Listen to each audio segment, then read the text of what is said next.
noticed on this item, things seem to come in groups sometimes. Mm-hmm. And I'm interested in the fact that people seem to leave this earth in groups sometimes. A group of celebrities will leave. Right. Or a group of families who survive in the family for years.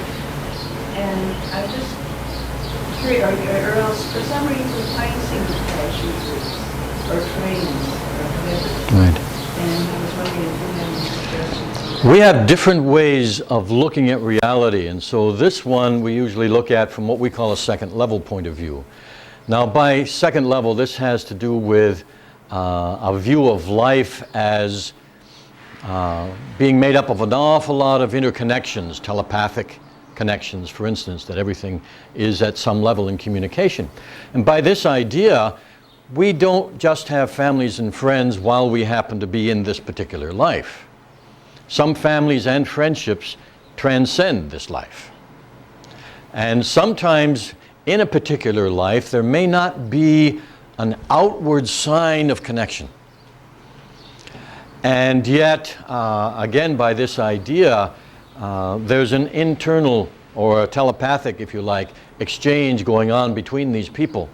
And they learn from each other and support each other telepathically, even if they may not know each other physically during a particular lifetime. They may not have met. They may not be in the same family as we name families here and now, but they belong to what we might call the same spiritual family, or to the same spiritual circle of friends.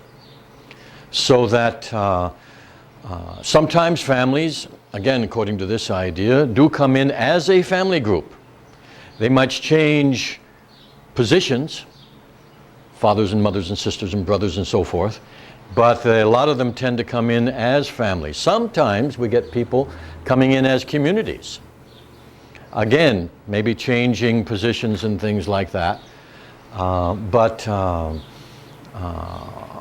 there are a lot of these kinds of groupings that, like I said, transcend this physical life. Now that's a second level point of view. From a first level point of view, it's coincidence.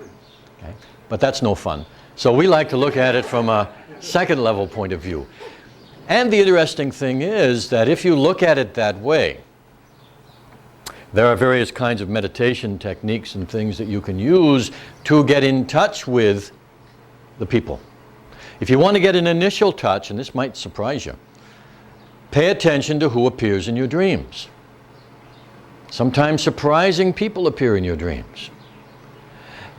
Now, sometimes your subconscious can use a particular person symbolically in a dream to represent some quality or characteristic. But there's so many people who could also represent that same quality or characteristic. Why is that person chosen?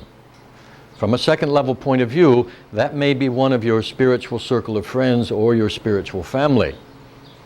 And it's just because there's such a strong connection that that person can appear. So that's one way from a second level.